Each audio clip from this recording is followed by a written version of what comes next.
have to do an introduction or anything, or can we just go? We just go.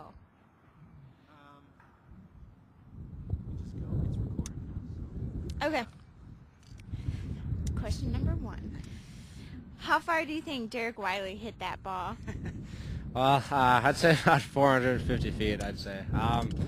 You know, he's looking for a fastball on the first pitch, and he got it, and he had 17 home runs last year, and you know, he's a big, powerful guy, and you know, if you're going to give him up, it would be a solo home run, and so there's no shame in that, and but it's definitely one of the farthest home runs I've ever given up.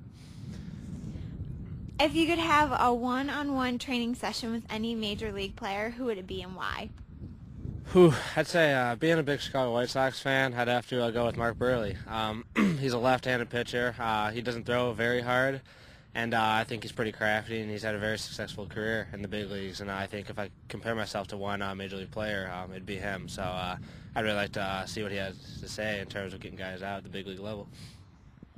Who has been the biggest influence in your life in regards to baseball? I'd have to go with my dad.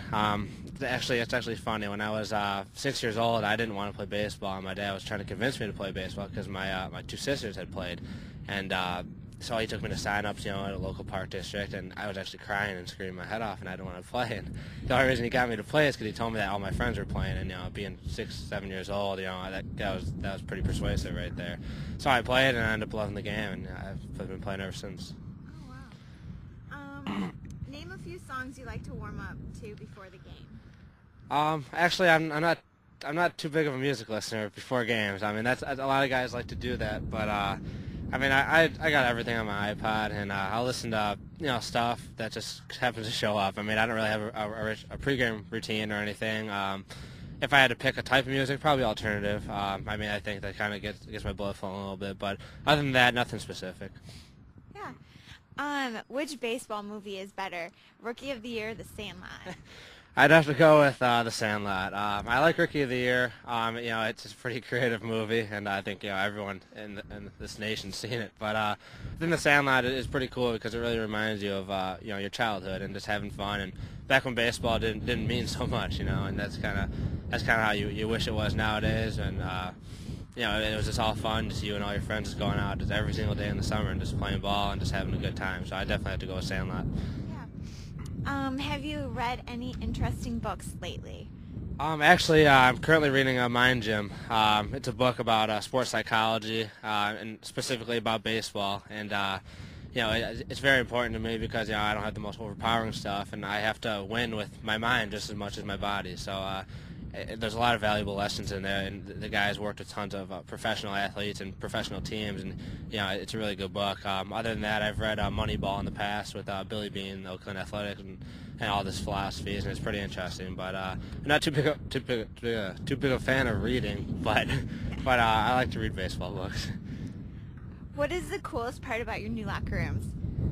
I just think having a place for the guys to hang out. You know, in the past, you know, we'd be out in there and you get done with practice and everyone wanted to go home, and you know, there's nothing to do in there. It was, you know, a tile floor and, you know, nothing besides, you know, us and our voices to you know, just talk and stuff. And now we have a TV, now we have couches, and it's just a very nice place. And you know, I think guys are taking pride in it and they're respecting it and taking care of it. And as long as we keep doing that, it's gonna be a fun place to hang out. You finished the 2008 season with only 9 walks, but you gave up 2 this weekend. So you set a career high, ranking #1 in the NCAA Division I players.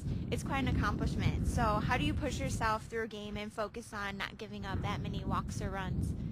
Well, in terms of the walks, I mean, it was a great season in terms of that. I really had no idea that I was that far up, you know, in the leaderboard up until probably about the last couple series of the year. And someone, I think our media guy from last year, you know, mentioned it or something, and so it kind of put a little more pressure on me to not walk any guys. And it's actually funny, going into the last start, I had 9 walks, and I knew I couldn't walk a guy in that last start. I ended up losing the start, but looking back, I was kind of glad that I didn't walk a guy. But and in terms of just going out there and being consistent, I think, you know, how you practice is how you play. And it's just being consistent and having good mechanics, and it's all about confidence too. Just knowing that you're going to give up hits once in a while, and that's the hitter's job, and so they're going to beat you sometimes. But if you don't walk guys, they're going to have to string together 3 or 4 hits in a row just to score 1 run, and if you can make them do that, you're going to be pretty successful. How excited are you to be the first team to play in the new stadium? It's definitely exciting. I think in this league there's quite a few teams that play in some really nice facilities. Bradley, Wichita State, Creighton when they play at Rosenblatt Stadium in Omaha. Missouri State plays in a AA park, and I think going to those places, it kind of makes you a little jealous. You go and you play in these really cool facilities with great locker rooms and big jumbotrons, and like I said, you get jealous. And so finally to be able to come out here every single day, and even if it's practice, and to take pride in our facility, it's going to mean a lot to the program. Yeah.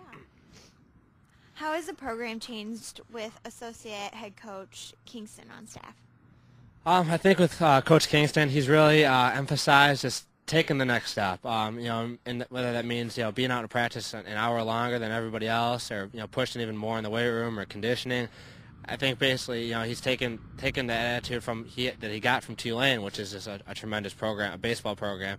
They've been to their share of postseason appearances, and brought it up here, and that's I think what we needed. Just guys, taking that doing the extra work and extra swings and extra running just to make yourself better.